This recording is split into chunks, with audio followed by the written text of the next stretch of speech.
Muy bien, ahora sí, muy bienvenidos sean todos ustedes a este segundo webinar de Bufete Bautista y Asociados. Les damos la más cordial bienvenida, gracias por haberse inscrito, gracias por estar en este evento. El título de este webinar es Inspecciones para verificar cumplimiento de lineamientos técnicos o inspecciones en esta nueva normalidad.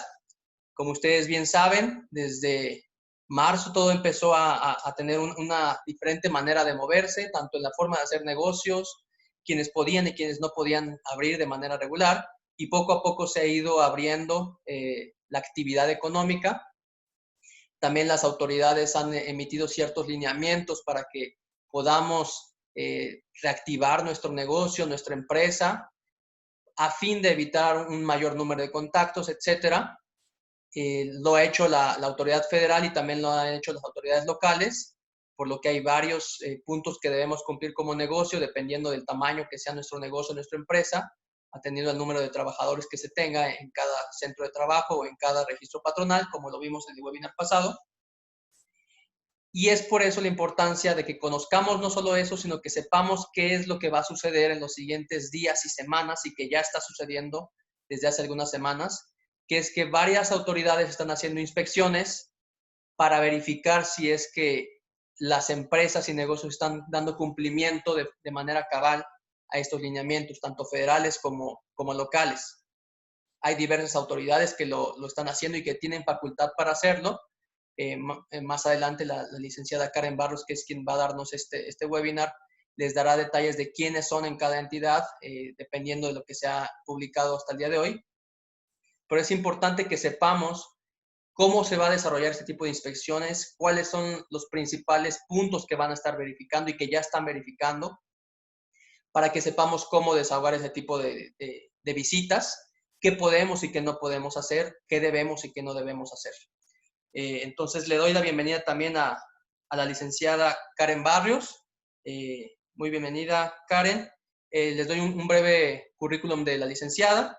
Ella estudió la licenciatura en Derecho en la Universidad Nacional Autónoma de México, en la Facultad de Estudios Superiores Zacatlán.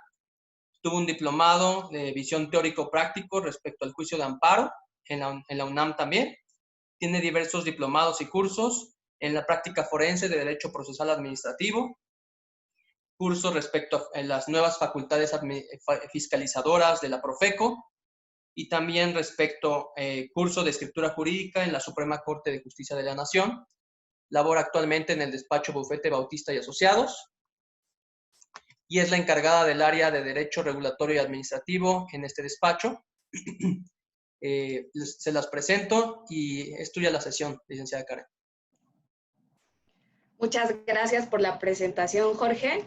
Buenos días a todos y a cada uno de ustedes. Estamos muy contentos de que nos acompañen en esta mañana a esta sesión de webinar, en donde abordaremos el tema que, como ya comentó el licenciado Jorge, vamos a platicar sobre las visitas de inspección que nos van a realizar algunas autoridades en base a los lineamientos que se han estado emitiendo últimamente respecto a la situación que actualmente vive el país, ¿no? Considero que una de las mayores preocupaciones o inquietudes que puede tener nuestro establecimiento, nuestra empresa, nuestro centro de trabajo, pues es que nos llegue una visita de verificación, ¿no? de las diversas autoridades que pueden realizarlas. Entonces, aquí vamos a abordar este tema para facilitar un poco la actuación que puede tener nuestro centro de trabajo, la actuación que debe de tener en el momento en el que pueda llegar a recibir una visita y pues no incurrir en alguna responsabilidad administrativa. Entonces, ¿desde dónde vamos a partir? Les voy a compartir una presentación para que tengamos un poco de mayor claridad al abordar este tema.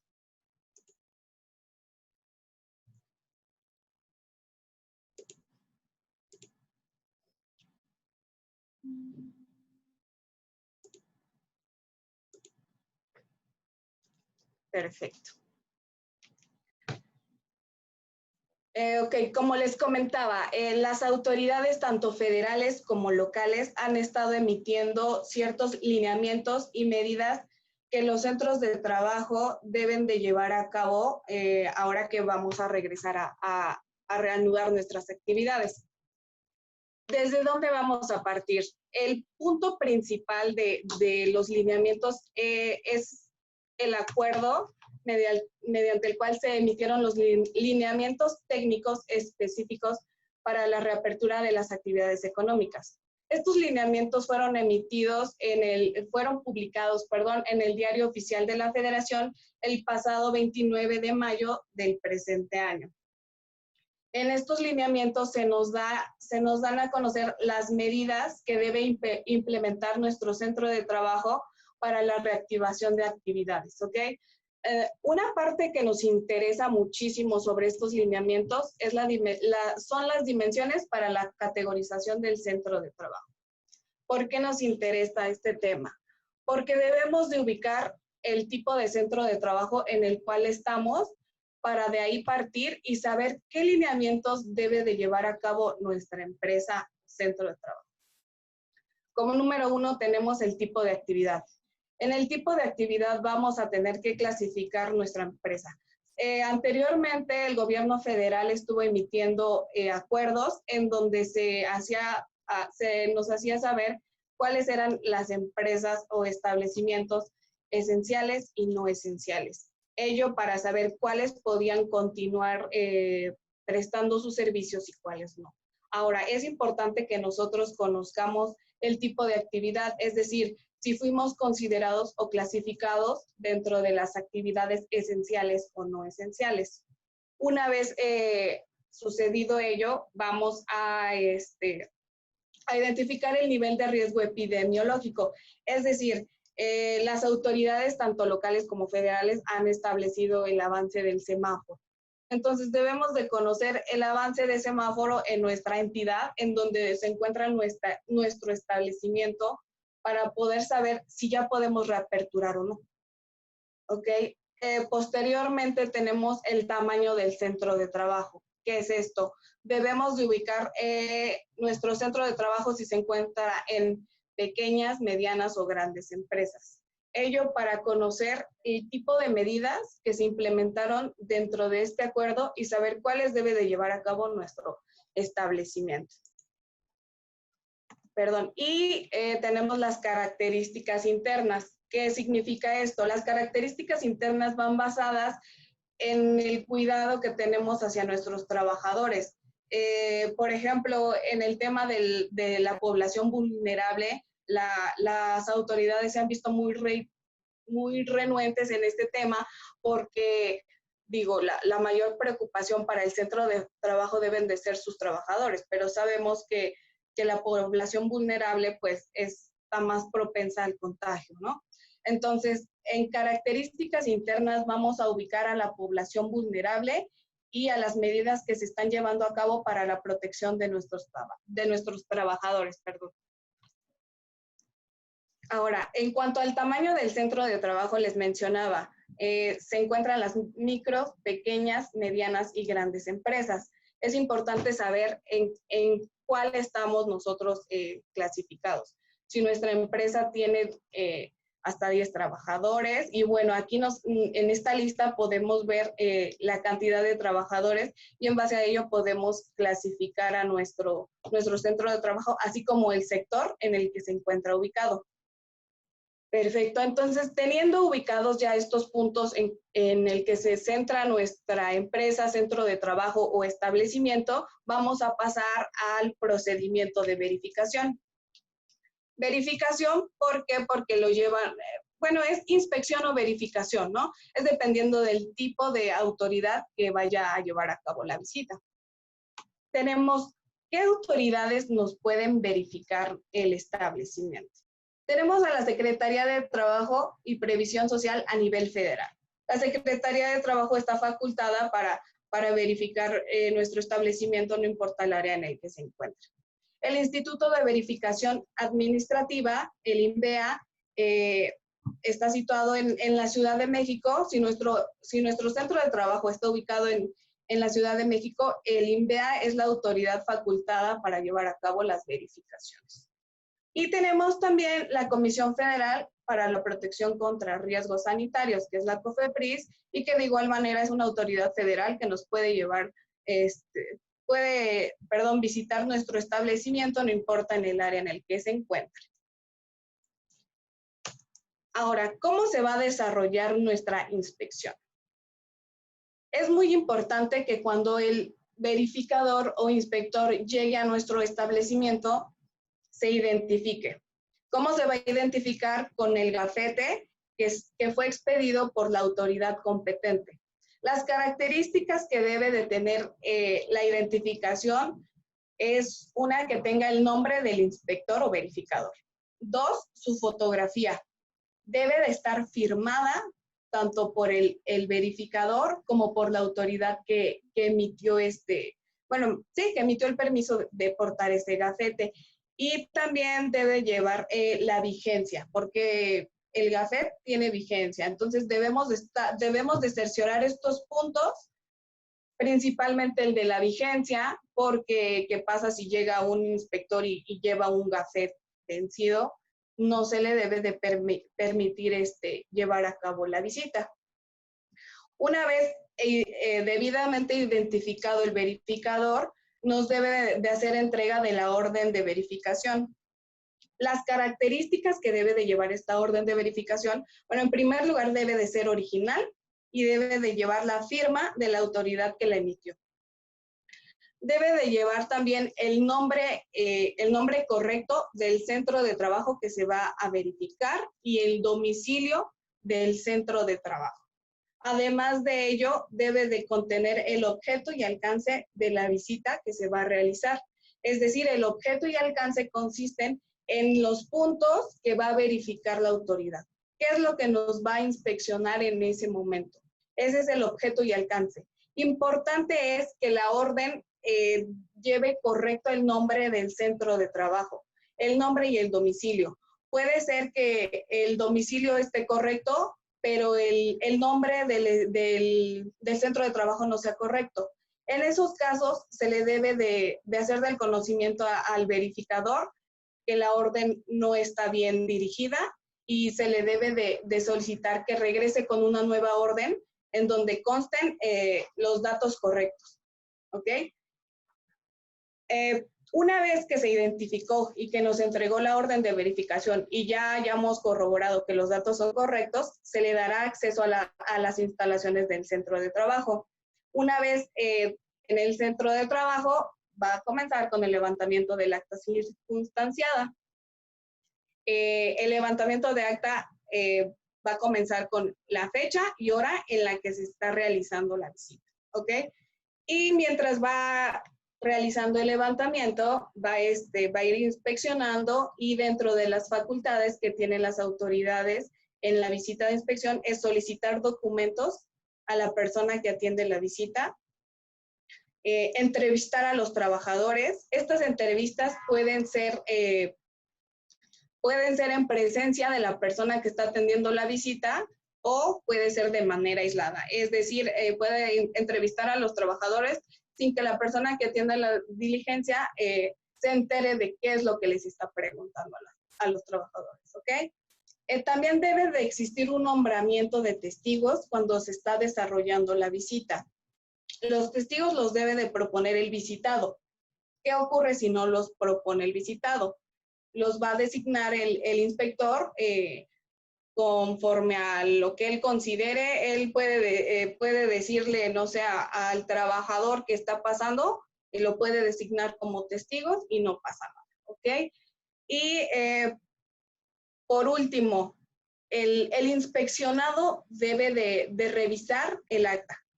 Se le debe de entregar el acta para que la revise y debe de verificar que todos los datos estén correctos, y en el caso de que se le hayan pedido documentos, debe de verificar que el inspector haya sentado y haya nombrado todos los documentos que le fueron proporcionados. Ahora, ¿qué va a pasar si en el momento de la visita no se cuenta con los documentos que está solicitando el verificador? Lo que puede pasar es que únicamente se le indique que en ese momento no se tienen los documentos a la mano. pero en ningún momento se debe decir que no se cuenta con ellos. Solamente indicarle, en este momento no los tengo a la mano, para que ello quede asentado de esa manera. Entonces, es importante que se revise el acta que levantó el inspector, y posteriormente vamos a pasar a la firma. El acta la debe de firmar tanto el inspector como el visitado y los testigos. Este es el desarrollo de la inspección. Estos son los puntos medulares que debe de llevar a cabo la visita de inspección. ¿Okay? Entonces ahora vamos a pasar a los puntos que nos va a inspeccionar las autoridades. Tenemos los lineamientos de la Ciudad de México. Estos son importantes porque en la Ciudad de México puede visitarnos tanto el INVEA como la Secretaría de Salud. ¿Ok? Entonces, estos puntos que vamos a tocar son genéricos, aplican para todos los establecimientos, no importa el giro, no importa el tamaño, van a aplicar para todos los establecimientos, ¿ok? Entonces, en primer lugar, nos van a solicitar la autoevaluación del IMSS. La autoevaluación del IMSS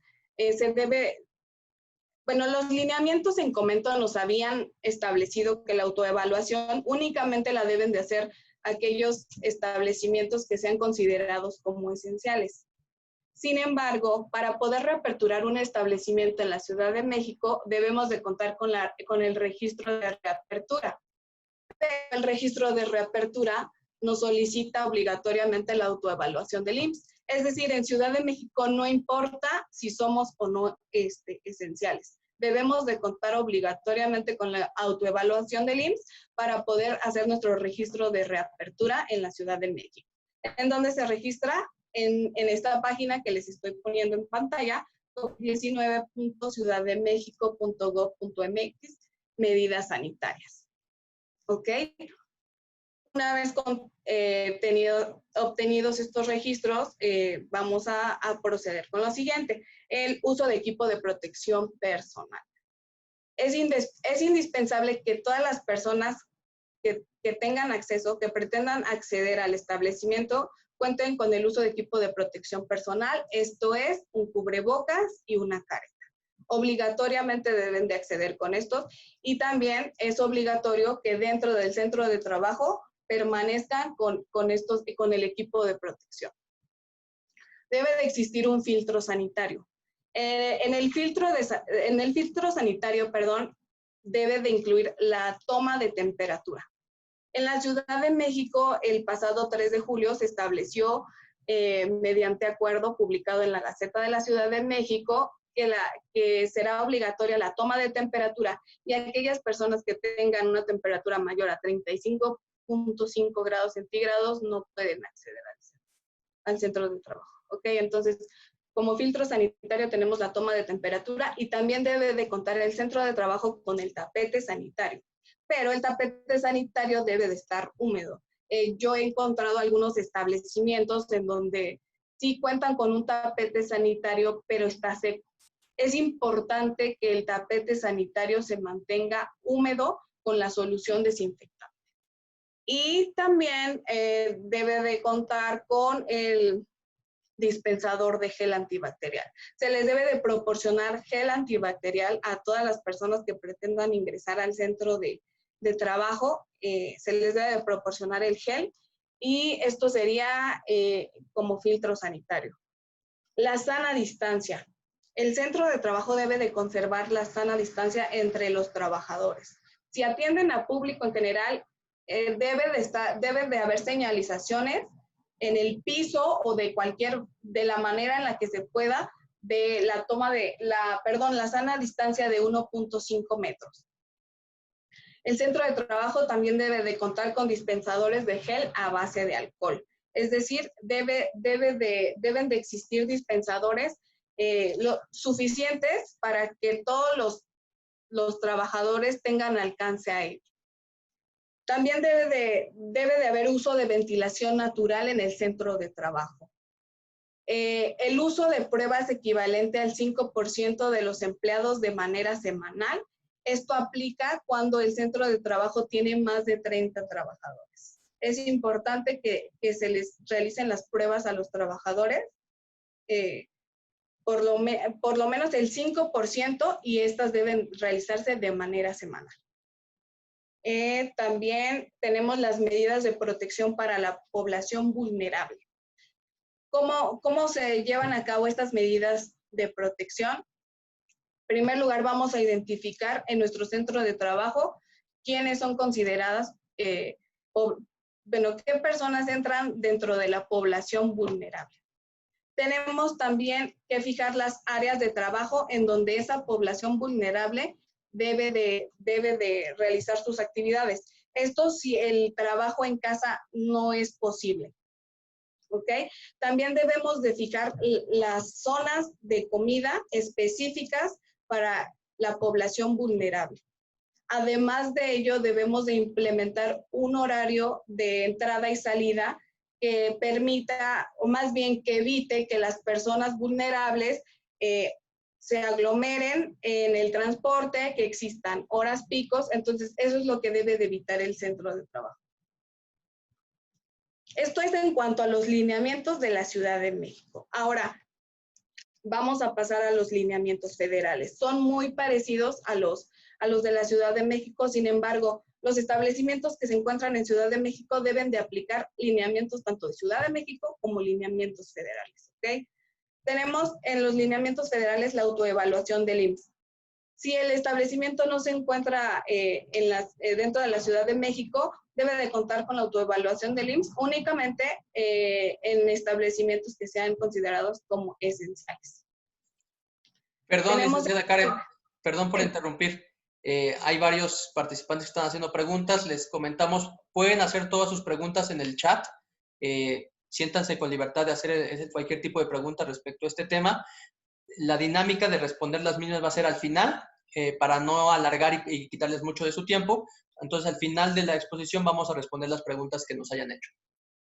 Adelante, Karen, perdón. Ok. Tenemos también el uso de equipo de protección personal. Este va a ser obligatorio en absolutamente todos los establecimientos mercantiles, centros de trabajo, empresas. Cubrebocas y caretas. El filtro sanitario que les comentaba anteriormente, la toma de temperatura, el tapete sanitario y proporcionarle a los trabajadores gel antibacterial. La protección de la salud, ¿cómo se va a realizar esto? Mediante la sana distancia. En los centros de trabajo no debe de existir aglomeración. En los casos en donde se lleven a cabo reuniones, deben de llevarse los mismos protocolos de sana distancia, proporcionar gel antibacterial, etcétera. Las medidas de prevención de contagios en la empresa. ¿Cómo vamos a prevenir los contagios en la empresa? Manteniendo los dispensadores de gel llenos y al alcance de todos los trabajadores. Debe de existir, más bien debemos tener disponibilidad de agua y de jabón, así como de toallas desechables. Debemos también mantener a los trabajadores informados sobre las medidas que deben de llevar a cabo para evitar el contagio con sus compañeros. Y también en casos de que la sana distancia no pueda ser posible, se debe de contar con barreras protectoras entre cada uno de los trabajadores. Y medidas de protección para la población vulnerable, lo que les comentaba, identificar a la población vulnerable, permitir el trabajo en casa. Si no es posible, entonces llevar las medidas necesarias para que no estén conviviendo con el resto de sus compañeros. Ello para evitar algún contagio.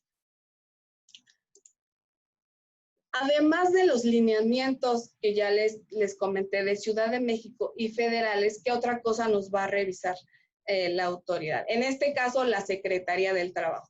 También nos va a estar inspeccionando lo referente a la NOM 030, servicios preventivos de seguridad y salud en el trabajo.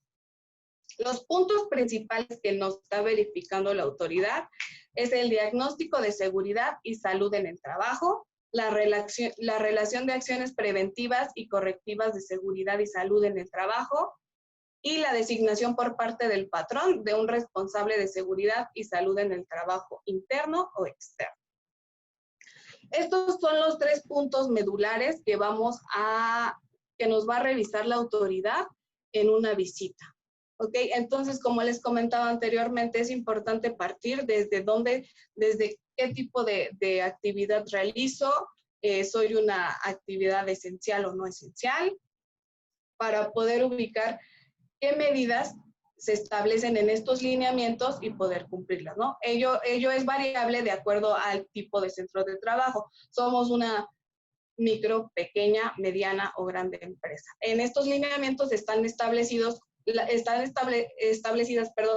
todas las medidas que deben de llevar a cabo. Les repito, lo que les estoy ahorita platicando es en cuanto a todos los centros de trabajo, todos los deben de llevar a cabo. Sin embargo, además de ello, también están establecidas las medidas que, dependiendo del tamaño o dependiendo también del tipo de actividad que se realiza, deben de llevar a cabo. ¿Qué medidas precautorias pueden llevar a cabo las autoridades al inspeccionar? La Secretaría del Trabajo y Previsión Social puede realizar la suspensión total o parcial del establecimiento. Además de ello, puede imponer la restricción de acceso a los trabajadores, sea una parte o sea a la totalidad.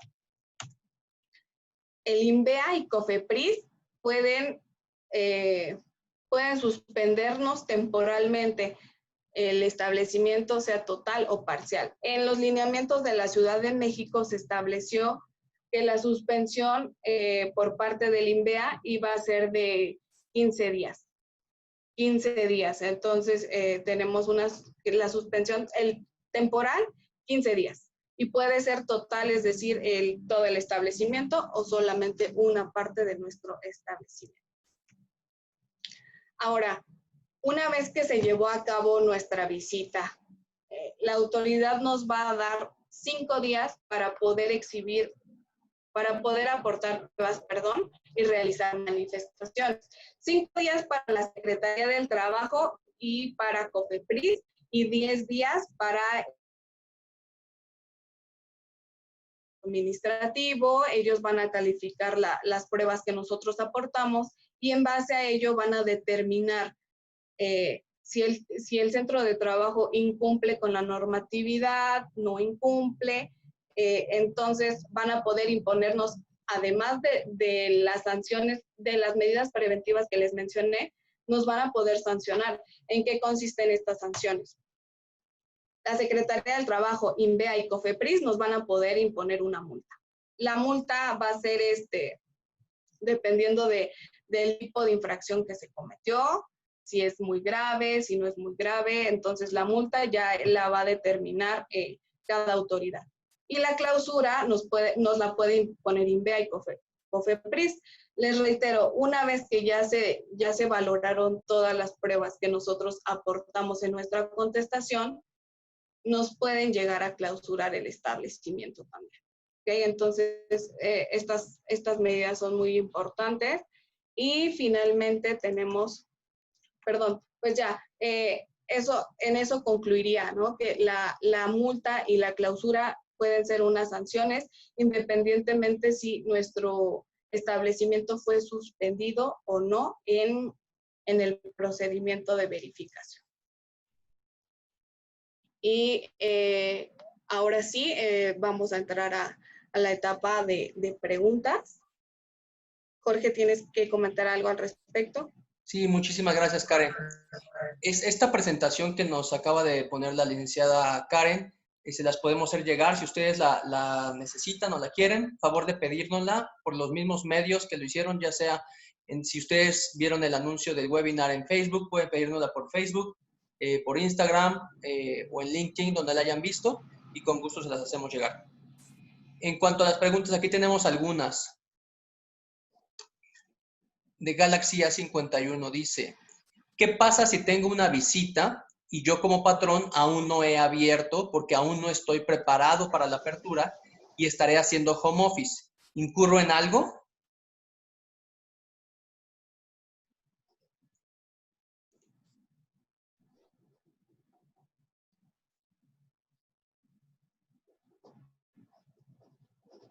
Adelante, licenciado. ¿Qué pasa si tengo una visita y como patrón no he abierto mi establecimiento porque no estoy preparado y estaré haciendo home office? ¿Incurro en alguna responsabilidad o en algo? Perdón, es que se me está cortando un poquito la señal. No te preocupes. Para cuestiones prácticas, Galaxy A51, si tu negocio o establecimiento ahorita está cerrado, ya sea porque no está permitido tu funcionamiento por los lineamientos o el regulamiento que está señalado las autoridades, o porque tú no lo has podido abrir por la razón que sea, si una autoridad en ese momento va a haber cerrado y no te va a hacer la inspección. Generalmente, sobre todo en la Ciudad de México, lo que están haciendo es de que el INVEA está dando vueltas por las zonas comerciales y ven los establecimientos que hay en ese lugar. Cuando ve establecimientos abiertos, después hace las visitas. Si el tuyo se encuentra cerrado, no va a hacerte una inspección. Entonces, no incurres en ninguna sanción, en ninguna responsabilidad. ¿Ok? Otra pregunta igual de Galaxy A51 dice, muchas gracias por la excelente explicación y aporte. Solo tengo una pregunta más. ¿Qué pasa si tengo trabajadores de mayor edad, vulnerables, es decir, que están catalogados como vulnerables, y ese trabajador no quiere acatar la indicación de no ir a la oficina y está acudiendo a trabajar? ¿Qué podría pasar? Ok, en este caso, como les comentaba, cuando tenemos población vulnerable en el centro de trabajo ya laborando, lo que debemos de hacer es, una, implementar áreas en el centro de trabajo que sean específicas para la población vulnerable. Dos, permitir que sus horarios de comida sean diferentes a los de los demás trabajadores. Y si eso no es posible, también tener un área específica para que los trabajadores coman. ¿Ok? Entonces, ¿cómo podemos acreditar ello en una inspección? ¿Ok? En la inspección, el verificador va a poder hacer el recorrido en el centro de trabajo y con ello puede corroborar que efectivamente en el centro de trabajo se cuenta con un área específica para los trabajadores. Además de ello, se debe de implementar un horario en el que el trabajador no se transporte en horas picos, ello para evitar la aglomeración, y ello también lo podemos acreditar en una inspección, perdón, tal vez con un formato en donde se indique la hora de entrada y salida de esos trabajadores. ¿Ok? Muy bien. No sé Galaxy A51 si se refiere específicamente a que tal vez tu negocio en este momento no pueda abrir, ya sea por el color de semáforo o porque no estás tú trabajando, abriendo, como mencionas en la pregunta anterior, y aún así esta persona que es catalogada como vulnerable por su edad, no te obedece y está yendo a trabajar.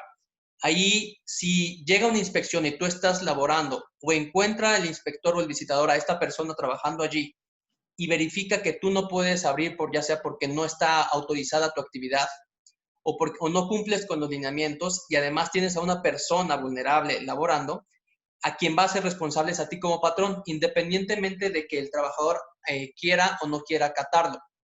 Entonces ahí es cuestión de que tú hables muy seriamente con tu trabajador, le indiques que no es porque tú no quieras que labore, sino que son indicaciones y órdenes de la autoridad. Y en caso de que él incluso no quiera hacer caso, se le puede rescindir porque son órdenes. Uno, hay una causal de rescisión en el artículo 47 de la Ley Federal de Trabajo que indica que cuando un trabajador no acate las órdenes directas de un patrón, se le puede rescindir. Y segunda, cuando un trabajador realice actos u omisiones que pongan en riesgo a la empresa o a sus propios compañeros. Entonces, sí sería cuestión de que tú hablaras muy seriamente con el trabajador y decirle, mira, tienes que acatar estas indicaciones porque la autoridad lo ha hecho así y si no te puede hacer acreedor a estas totales sanciones. Bien. Siguiente pregunta de Charlie. ¿Me pueden apoyar a contestar si actualmente es de uso obligatorio a cargo del patrón hacer pruebas de COVID a los empleados? ¿Y qué porcentaje de mi plantilla? Porque escuché también se había anexado este rubro. Bueno, ese punto ya lo abarcó la licenciada Karen en la presentación y se los haremos llegar. En la Ciudad de México es el único lugar hasta ahorita entre Ciudad de México y Estado de México en el que es obligatorio que un patrón haga pruebas de COVID.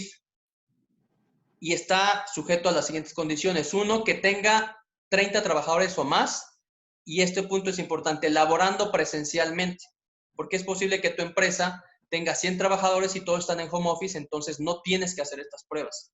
Solo si tus 30 trabajadores o más están laborando presencialmente en la fuente de trabajo. Si es así, tienes que hacer pruebas al 5% de tu plantilla laboral por lo menos. ¿Cada cuándo? Si respetas medidas de sana distancia cada 2 semanas y si no es posible la sana distancia por las actividades, cada semana. Un punto muy importante aquí, si alguno de ustedes cae en estos supuestos de que tiene que hacer las pruebas y está en la Ciudad de México, cuando haga las pruebas tiene que informarlo al servicio de Locatel. Hacen las pruebas al 5% de los trabajadores, salgan positivos, negativos, sin importar el resultado, tienen que informarle a Locatel. Oye, soy un patrón de nombre tal, con tal domicilio, hice mis pruebas a mis trabajadores y estos fueron los resultados. Y ellos te van a dar un folio. Esto es importante porque ese folio lo debes conservar por si tienes una visita y todo se queda registrado en el sistema. El visitador del INVEA va a tener, hoy esta empresa tuvo una llamada al Locatel en tal fecha y informó que no tuvo resultados positivos en sus pruebas de tal fecha. Entonces es importante que sigamos ese procedimiento. Incluso el viernes pasado en la noche, la Ciudad de México emitió un acuerdo en el que indicaba que a las empresas que hayan registrado que están laborando 30 o más trabajadores de forma presencial, tienen que enviar el número de folio que les ha dado el Locatel, que se los van a pedir por correo electrónico. Entonces sí es importante que acatemos esto. Siguiente pregunta de usuario. ¿Qué documentos podría solicitar la autoridad en una visita de inspección?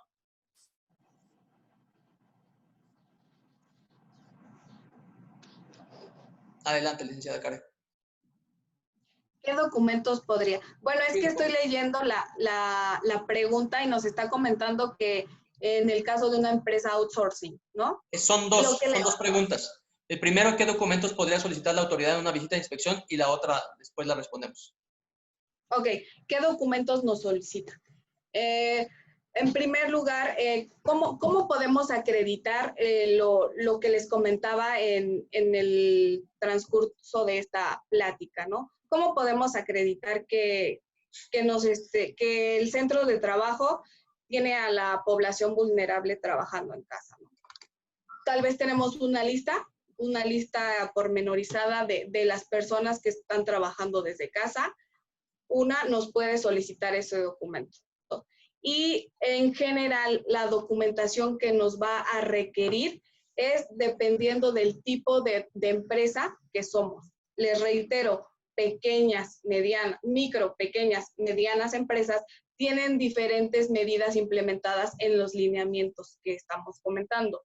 Entonces, sería importante remitirnos al tipo de empresa que somos y en base a ello identificar cuáles son las medidas que debemos implementar para que en base a ello sepamos qué documentos nos va a requerir en la visita de inspección la autoridad. Porque les reitero, depende del giro y depende también del tamaño de la empresa, es que se nos van a solicitar los documentos diversos.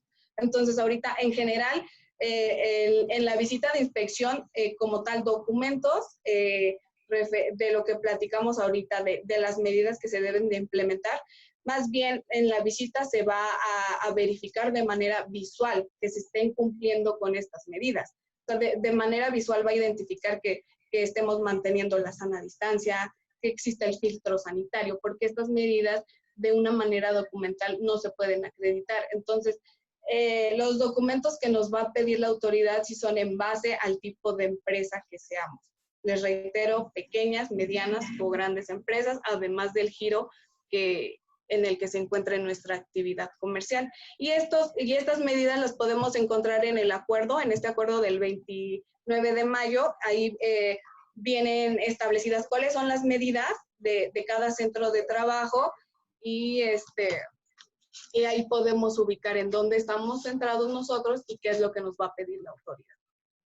Bien, como complemento a quien hizo esta pregunta, es complicado decirte con precisión y de manera completa todos los documentos que te va a pedir la autoridad, porque depende, uno, de qué autoridad te haga la visita. Si es una autoridad federal como la Secretaría del Trabajo, o una autoridad como COFEPRIS, o es una autoridad local como puede ser el INVE en la Ciudad de México, las autoridades municipales que lo están haciendo en el Estado de México. También dependiendo del tamaño de la empresa o negocio, es el número de requisitos que debes de cumplir y por lo tanto el número de documentos que debes tener para respaldar tu cumplimiento. Y tres, atendiendo a las indicaciones específicas que emitan las autoridades. Por ejemplo, en la Ciudad de México han emitido lineamientos específicos para cada tipo de giro de negocio.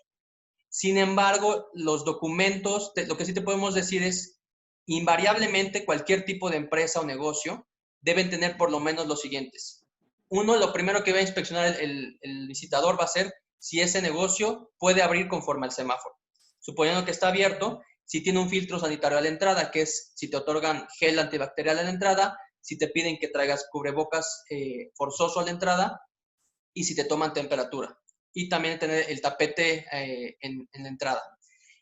Un documento que te va a pedir es quién es el encargado o el comité de vigilancia o de cumplimiento de esto. Entonces es importante tenerlo. En la Ciudad de México te va a pedir tu autoevaluación del IMSS y también tu documento de registro en la Ciudad de México. Si es en el Estado de México, únicamente tu autoevaluación.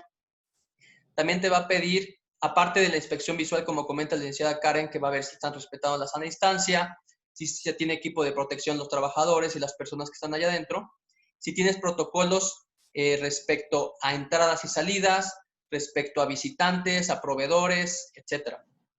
También te va a pedir tal vez que le demuestres que le entregaste todos los equipos de protección a tus trabajadores. Y esto es con un acuse de entrega, de que te entregué careta, te entregué guantes, te entregué cubrebocas, etc. Protocolos importantes que están pidiendo es el de visitantes, proveedores, entradas y salidas de trabajadores y la forma en cómo tú estás dando información a los trabajadores de esta enfermedad. Obviamente, mientras más grande sea la empresa, más documentos te va a pedir, porque estás obligado a cumplir de una manera más específica porque tienes más empleados. ¿Ok? De todas maneras, si tienes alguna duda específica en cuanto a tu negocio, con todo gusto puedes hacer tu pregunta por Facebook o Instagram o por inbox en Facebook y con gusto te ayudamos. La otra pregunta de usuario también es, en el caso de una empresa outsourcing que se encuentra ubicada fuera de la Ciudad de México y proporciona suministro de personal a empresas en Ciudad de México, ¿está obligada a hacer el registro de apertura? Esta me gustaría responderla a mí. Aquí va a depender de varios factores. Uno, si esta empresa de outsourcing le proporciona el 100% de los trabajadores a ese cliente o esa empresa o empresas que están en México. Si es el 100% de trabajadores, sí tienes que hacer tu registro de autoevaluación y de la Ciudad de México, porque entonces si le llega una visita a tu cliente, no va a tener cómo acreditar, oye, tengo mi autoevaluación y mi registro para estar operando. Ahora, si es solamente le proporciona de forma parcial personal, tal vez la empresa tiene 50 trabajadores y tú le proporcionas 20 o 10, entonces no es forzoso, porque la empresa tiene que hacer su propio registro y su propia autoevaluación. Pero sí es importante que tú identifiques esto, porque si no se puede ver afectado tu cliente o tus clientes. Siguiente pregunta de Cristian. ¿Qué es lo primero que debo hacer como patrón si un trabajador sale positivo en lo que respecta al IMSS, es decir, una incapacidad? Ok, Adelante, ¿qué es lo primero que debemos hacer? Primeramente, el centro de trabajo debe de contar con un área específica para los posibles casos. Bueno, en este caso nos estás diciendo que si da positivo, en primer lugar debe de ser aislado de sus demás, de los demás trabajadores. Y bueno, y en segundo lugar se debe de enviarlo a trabajar a casa, ¿no?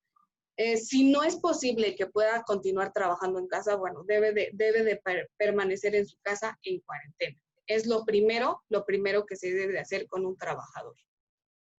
Perdón que te interrumpa, aquí hace específica mención a si un trabajador sale positivo en COVID. Ok. Si positivo, digo, ya no se debe de presentar al centro de trabajo, ¿no? Es lo primero que se debe de hacer. No se debe de presentar al centro de trabajo y además de ello, el centro de trabajo debe de darle los medios necesarios para, para que el trabajador pueda estar ya sea trabajando en casa, y si no es posible el trabajo en casa, debe de estar manteniendo debe de permanecer aislado de sus familiares, debe de tener un espacio único para él, y además de ello, como nosotros, bueno, como patrón, ¿qué se debe de hacer? Se debe de mantener la comunicación constante con el trabajador, es decir, debemos de estar al tanto de si requiere algo, si necesita algo, y además de ello, bueno, para mantenerlo al tanto de las actividades que se estén realizando en el centro de trabajo. Bien. Entonces, lo primero, Cristian, es que tú identifiques si esa persona, ese trabajador, todavía estaba laborando en la empresa o se dio cuenta que salió positivo y estaba haciendo home office.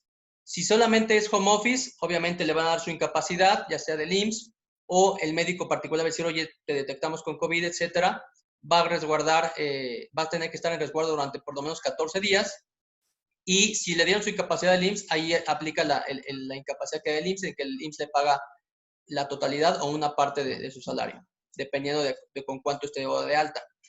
Si lo identificaste trabajando presencialmente, ahí es un poquito más específico. Tienes uno que inmediatamente reportarlo si estás en la Ciudad de México a Locatel o a la autoridad sanitaria correspondiente si estás en otro estado. 2, tienes que mandarlo inmediatamente al médico y a resguardo domiciliario para que sea atendido su enfermedad en esta situación. Y como mencionaba la licenciada Karen, darle seguimiento a esta persona, estarle haciendo algunas llamadas, oye, ¿cómo vas? ¿Cómo estás tanto en tu enfermedad? ¿Cómo te sientes? Etcétera, para que todo esto quede registrado. Pero y aparte, esto es respecto al trabajador que se le detectó positivo en COVID. Respecto a los demás trabajadores, si estuvieron en contacto con él, tienes que identificar quiénes fueron los que estuvieron en contacto con él, porque esas personas también las tienes que mandar a trabajar desde casa y a que se hagan pruebas de COVID para determinar si es que se contagiaron o no. Y tienes que sanitizar el área donde estuvo laborando esta persona. ¿Ok? Siguiente pregunta igual de Cristian. ¿Qué sucede si un estado regresa a semáforo rojo en los próximos días? ¿Puedo seguir laborando a puerta cerrada? Eso ya va a depender mucho de los lineamientos que emita justamente, no sé, dependiendo del estado o del área en donde se regresó a semáforo rojo. Regularmente ahorita no hemos tenido conocimiento de que se indique que los establecimientos tengan que volver a cerrar. Hasta el momento no tenemos conocimiento de que ello haya sucedido. Sin embargo, seguramente si eso ocurre, se van a implementar nuevas medidas o medidas más severas para cada establecimiento que ya haya reaperturado. Así es. Todas estas, si un estado o una zona regresa a un color anterior, se tiene que emitir un acuerdo que se publica y ahí se establecen los lineamientos. Puede ser que si sucede esto y regresa a rojo, como por ejemplo sucedió en recientes semanas en Monterrey, en Nuevo León, que estaban en naranja y ellos pensaban que iban a pasar a amarillo y ahora regresaron a rojo, van a decir, oye, debido a que se pasa a rojo, de nuevo no pueden tener actividad estos tipos de negocios. O pueden tener actividad con estas otras limitaciones. Entonces, lo que tenemos que estar es estar al pendiente de los lineamientos que emita la autoridad en caso de que avance a un color más claro o retroceda a un color más intenso. Una pregunta rápida igual de Cristian. Ante irregularidades en visitas o sanciones, ¿cómo me recomendaría proceder a impugnar? Como tú lo preguntas, hay que contestar, como decía la licenciada Karen, que te dan 5 días. Y en caso de que te determinen una sanción, ya sea económica o clausura, hay que impugnar, hay que proceder a los medios legales respectivos, ya sean ante el tribunal local o federal, dependiendo de qué autoridad lo haya hecho. Siguiente pregunta de Daniela Calzada. Hola, buen día. ¿Me podrían compartir la presentación? Sí, claro. Pídela por favor por Facebook con tu correo y con gusto te la enviamos. Cristian, de nuevo. ¿A quién es más recomendable observar en lo que respecta a semáforo? ¿A la autoridad federal o estatal? Lo comento porque en junio muchos estados se manejaron sin ninguna certeza, como si no existieran los semáforos, pero ya no era competencia federal. Se tienen que observar los dos semáforos, el federal y el local. Luz, en caso de que tuviera que aplicar pruebas a mis trabajadores, ¿quién paga las pruebas? Adelante, licenciada. ¿Quién paga las pruebas? El centro de trabajo. Es El correcto. centro de trabajo se hace responsable de las pruebas a sus trabajadores. Brisa Hernández, que me parece que es la misma. ¿Las pruebas de COVID las está realizando el IMSS o las tengo que contratar privadas, siendo el patrón que debe darlas? Las tiene que pagar el patrón, en este caso. Exacto. Uh-huh. Me parece que ya es la última pregunta. No sé si alguien más tenga alguna otra pregunta, alguna duda respecto a la presentación, ya sea el procedimiento de visita de inspección o algún otro tema relacionado. Al parecer hay una pregunta más de Brisa. La pregunta es si el IMSS tiene pruebas disponibles o todas se deben buscar en privado. Todas se deben buscar en privado. Si tú vas al IMSS y le pides que te regale pruebas, no te las va a dar. Tú tienes que contratar, ya sea o a un laboratorio o comprar las pruebas que son independientes, pero tú tienes que comprarlas. Corren a cargo del patrón. De todas maneras, si usted tiene alguna duda que no alcanzó a hacer ahorita o después le surge alguna duda, puedes hacernos este tipo de preguntas, ya sea en Facebook, en Instagram, en LinkedIn, en nuestras redes sociales, y con gusto les ayudamos, les respondemos sus dudas. Un comentario de Charlie: ¿es verdad que el IMSS pide al patrón cartas para realización de pruebas?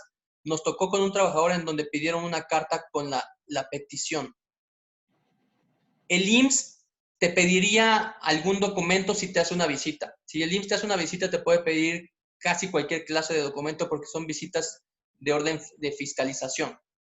Entonces te puede pedir, actualmente el IMSS no está haciendo visitas por temas de personal.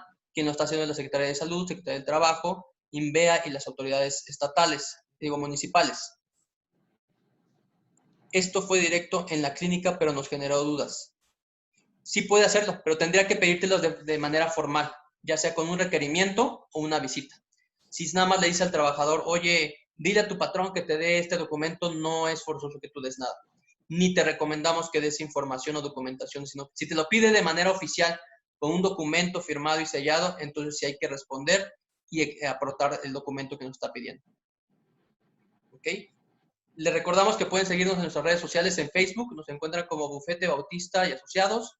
En LinkedIn también nos encuentran como Bufete Bautista y Asociados. En YouTube como BBA-Negocios Limpios. Y en Instagram como BBA-Abogados.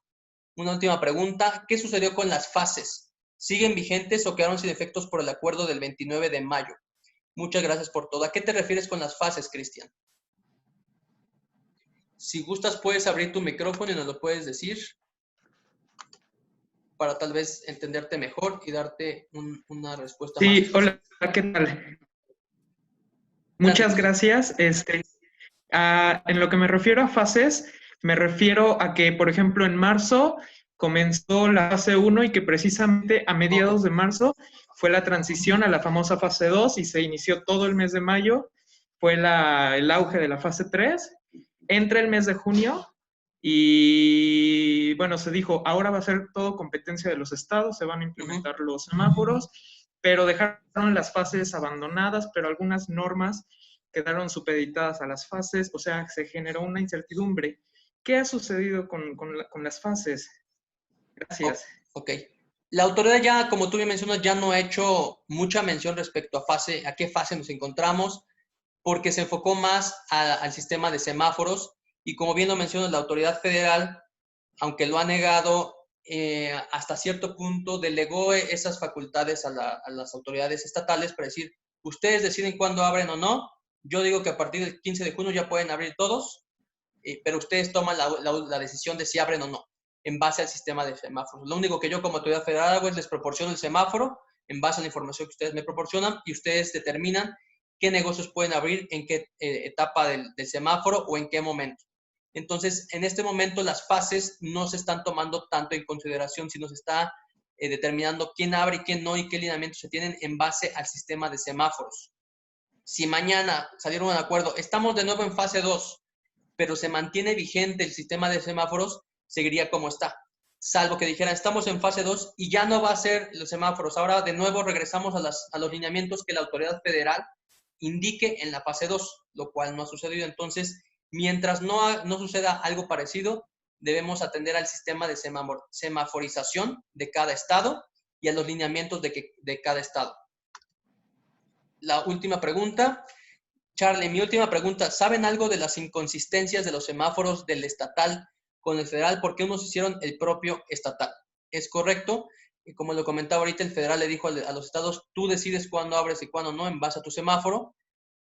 En teoría están hasta cierto punto coordinados de cuando el federal dice aquí está en rojo, el estado también dice está en rojo o en naranja, etcétera. Pero como bien mencionas, a veces hay ciertas discrepancias. En el federal puede decir que digan rojo y en el estatal naranja. Cuando es así, lo único que va a suceder es que la autoridad federal, si llega una visita de la autoridad federal, te va a tomar en cuenta como si fuera rojo, pero también considera que estás en naranja. Entonces, en rojo únicamente abren esenciales. Si tú no eres esencial, pero por el semáforo naranja te lo permitió la autoridad estatal, tú estás facultado para abrir, porque la autoridad estatal, por delegación de la federal, te permitió abrir. Entonces, el naranja o el semáforo estatal es un poco más específico, y con que tú estés acatando eso, que tiene mucho que ver con los lineamientos federales, estás cumpliendo. Pues muchísimas gracias a todos por habernos acompañado, por estar con nosotros en este webinar. Manténganse pendientes de nuestras redes sociales para los siguientes webinars que tengamos, el material que subimos informativo, y como les comento, les reiteramos, si tienen alguna duda específica, con toda confianza pueden enviar su duda por las redes sociales y con gusto se las respondemos. Muchísimas gracias a todos y gracias. nos estamos viendo. Gracias, hasta luego.